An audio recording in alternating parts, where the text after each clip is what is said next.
नमस्कार बच्चों।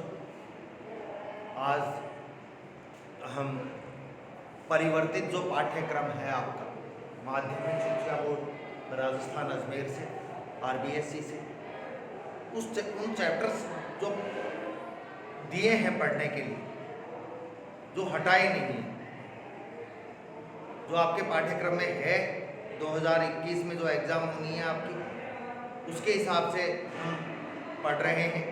और पहला अध्याय पढ़ रहे हैं गद्य का नमक का दारू। इसके राइटर हैं मुंशी प्रेमचंद। सबसे पहली बात मुंशी प्रेमचंद का परिचय पढ़ेंगे। मुंशी प्रेमचंद का जन्म कब हुआ?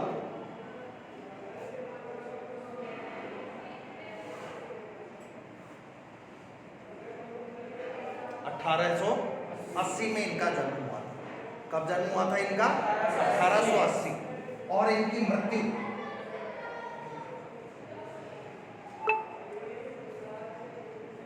1936।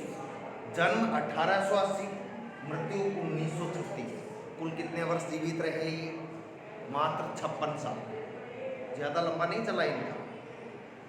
यदि ये भी और विद्वानों की तरह और साहित्यकारों की तरह 80-85 साल तक जीवित रहते तो पता नहीं हिंदी साहित्य को कितनी अमूल्य धरोहरें दे जाते, कितनी अच्छी अच्छी रचनाएं और लिख जाते। ये ईस्वी है।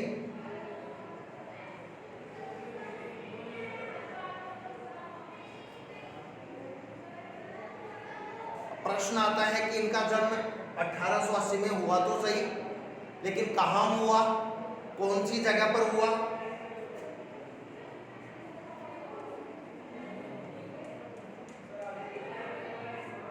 इनका जन्म हुआ लम्ही गांव में। कौन से गांव में? कहाँ है ये?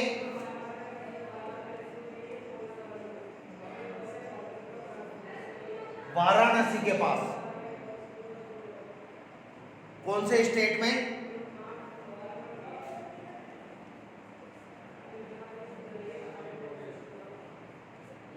उत्तर प्रदेश।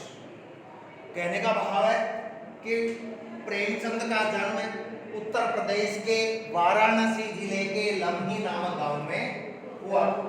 प्रेमचंद का जन्म उत्तर प्रदेश के वाराणसी जिले के लम्ही नामक गांव में कब हुआ था? शुरू में इनका नाम मुंशी प्रेमचंद नहीं था। क्या था? श्यामपास।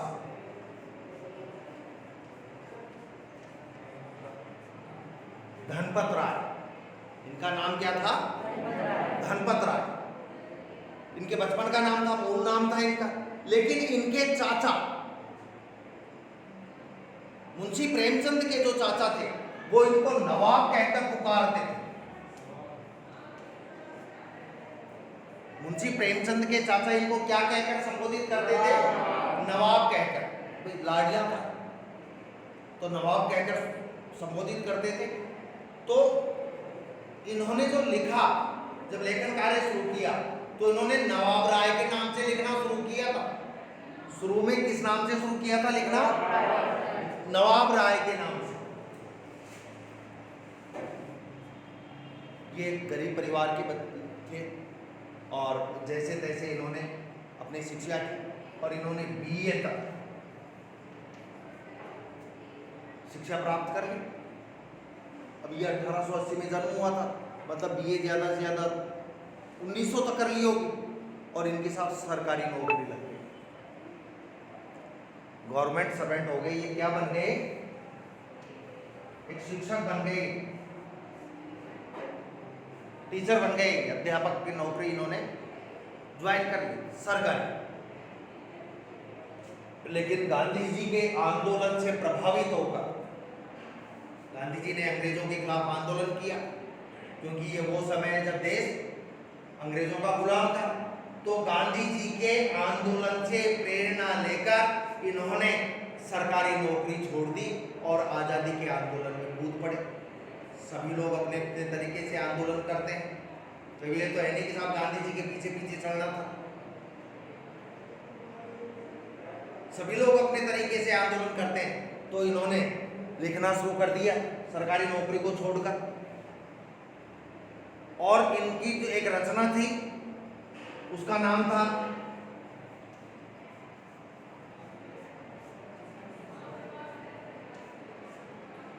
सोजे वतन। इनकी मुंशी प्रेमचंद की एक रचना थी, क्या नाम था? सोजे वतन। अब इस रचना में क्या था बच्चों? देशभक्ति की, देश प्रेम की बातें थी कि कैसे हम देशभक्ति प्रदर्शित करें, कैसे हम देशभक्ति के काम करें और कैसे हम अपना कर्म करेंगे अच्छे से अच्छा देश के लिए, तो संभवतः अंग्रेज देश छोड़कर चले जाएंगे। अब अंग्रेजों ने इस रचना को बैन कर दिया, जानते हो ना बैन, प्रतिबंध लगा दिया कि ये रचना नहीं छपेगी, नहीं बिकेगी।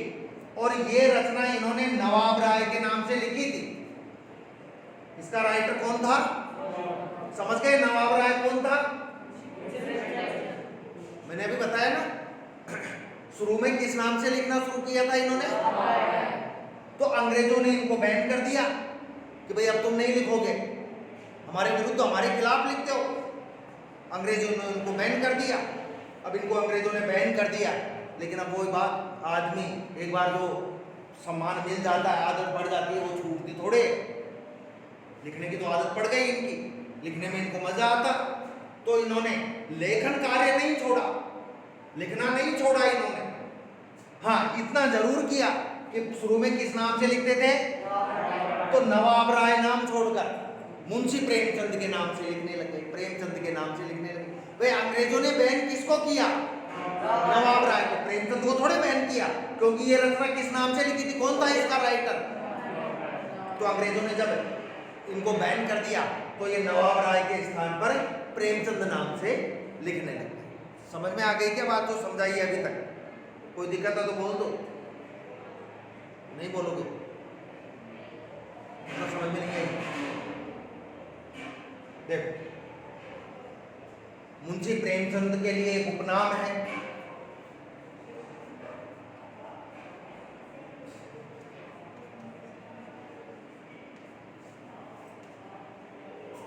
लोग किस उपनाम से जानते हैं मुंशी प्रेमचंद को?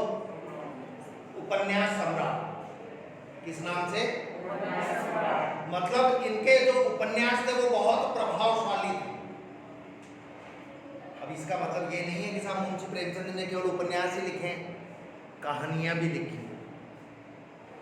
और श्रेष्ठ कहानियां लिखी हैं। इनकी कहानियां लगभग 300 कहानियां लिखी हैं इन्होंने। ये कोई नहीं है कि साहब 10-20 कहानियां लिखी हैं। और वो 300 कहानियां मानसरोवर,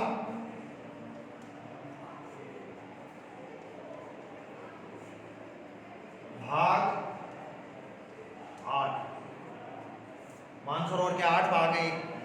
भाई 300 कहानियां ले ली और इनको बराबर बराबर डिवाइड करके मानसरोवर 1, मानसरोवर 2, मानसरोवर 3, इस प्रकार 8 भागों में, मानसरोवर 8 भागों में इनके 300 कहानियों का संग्रह है। अब प्रश्न एक आता है, कहानियों की बात हो, उपन्यासों की बात हो, सबसे पहले किसका नाम आता है? मुंशी प्रेमचंद का। तो मुंशी प्रेमचंद का ही नाम क्यों आता है? कहानियाँ और किसी ने नहीं लिखी क्या? महादेवी वर्मा ने भी लिखी, जयशंकर प्रसाद ने भी लिखी, और भी कईयों ने लिखी। लेकिन उपन्यास सम्राट या कहानी अच्छा कहानीकार में किसका नाम आता है? मुंशी प्रेमचंद का। क्यों आता है? देखो,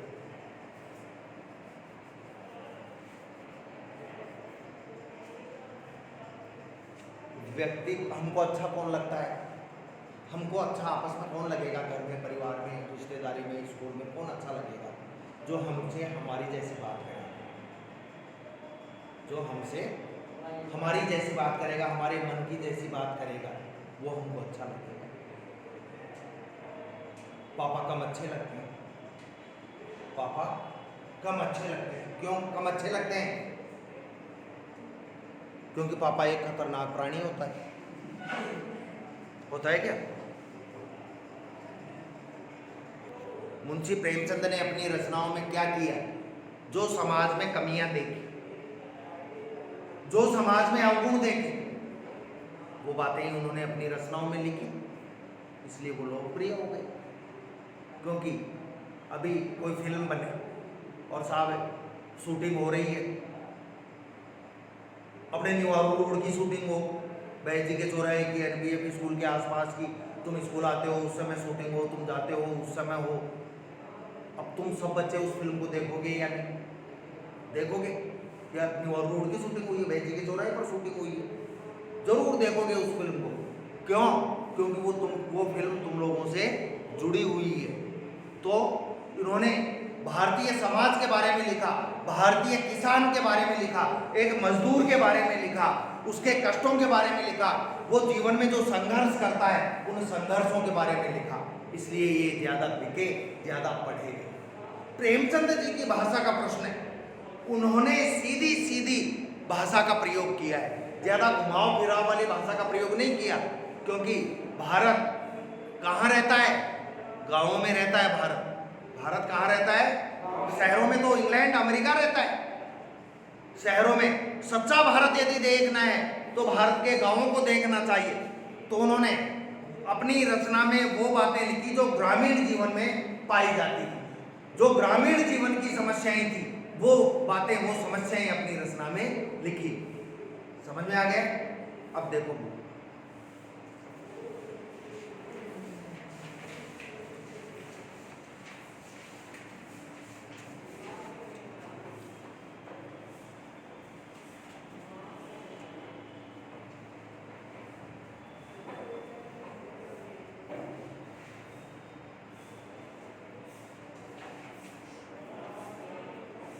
चलो आज तो वैसे ही समझा देता हूँ, पाठ सार बता देता हूँ छोटे हो।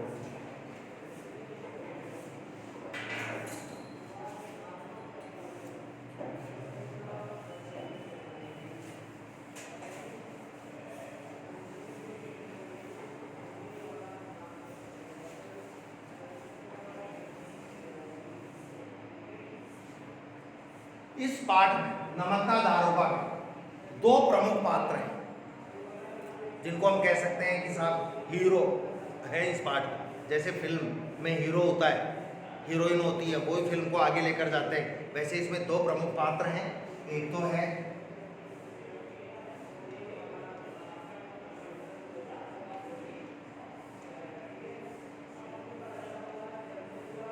क्या नाम है, और दूसरा है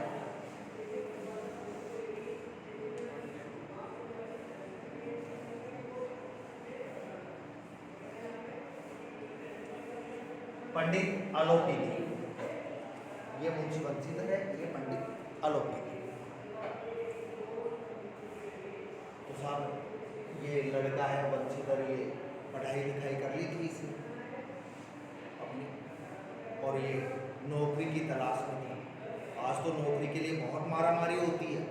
पहले यदि अच्छा पढ़ा लिखा होता था तो अच्छी नौकरी अपने आप मिल जाती है, घर आते थे नौकरी के लिए, क्योंकि पढ़े लिखे लोग कम मिलते थे।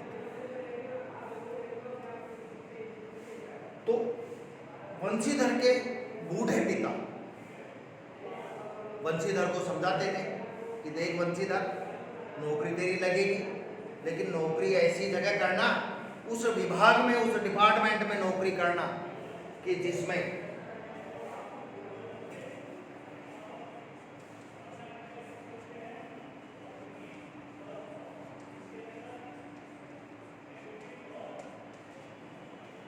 ऊपर की आय खूब। जानते हो क्या ऊपर की आय क्या होती है? कमीशन, रिश्वत, कमीशन, भ्रष्टाचार से कमाया गया पैसा, ऊपर की कमाई खूब। क्यों?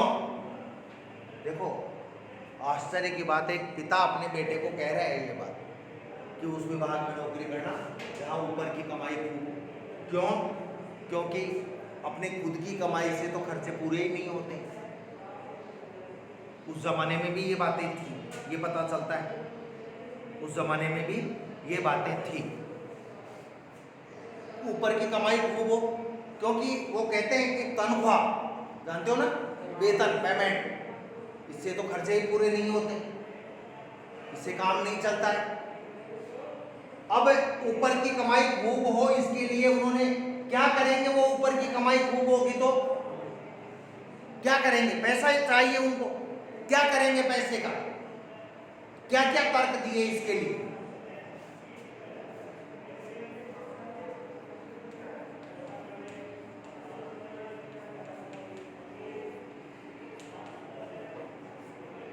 एक तर्क दिया लड़कियों की शादी करनी।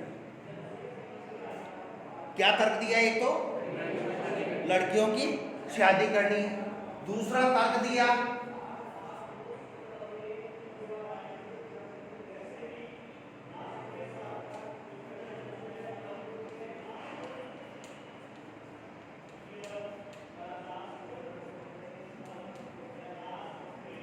जो कर्जदार हैं, जो कर्जा मांगते हैं हमारे, उनका कर्जा चुकाना है। भाई पैसा आएगा, सैलरी आएगी, उसमें तो घर का खर्चा ही चलेगा। अब उनको कैसे चुकाया जाएगा, ऊपर की कमाई होगी जब ही चुकाया जाएगा। और तीसरा कारण दिया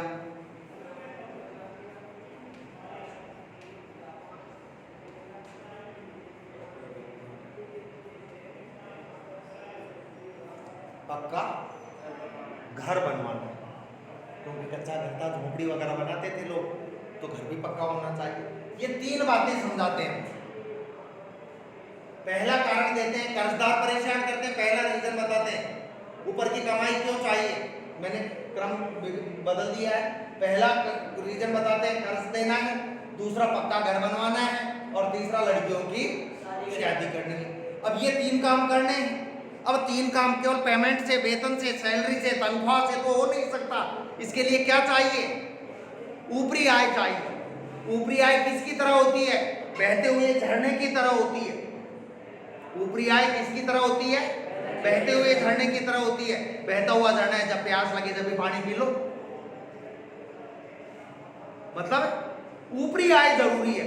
दुनिया का पहला मामला है संभवतः कि एक पिता अपने पुत्र को भ्रष्टाचार के लिए, रिश्वत के लिए कह रहा है।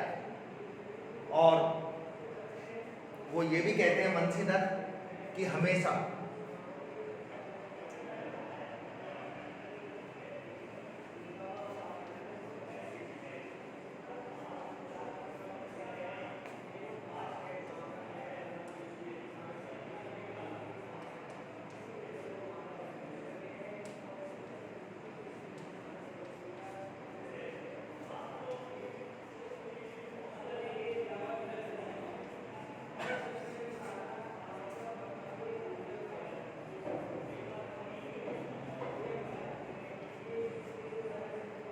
ओहदे की तरफ कभी ध्यान मत देना। ओहदा यानी पद की तरफ कभी ध्यान मत देना कि साहब पद बढ़ाई हो, ऊंचाई हो। काय पर नजर होनी चाहिए, नजर ऊपर की कमाई पर होनी चाहिए। ऐसा नहीं है कि साहब बहुत बड़ा पद मिल गया लेकिन ऊपर की कमाई चबड़नी नहीं है एक महीने। ओहदा चाहे छोटा हो, पद चाहे छोटा मिल जाए, लेकिन ऊपरी कमाई खूब होनी चाहिए। समझ में आ रहा है क्या? ठीक है बच्चों, आज इतना ही। धन्यवाद।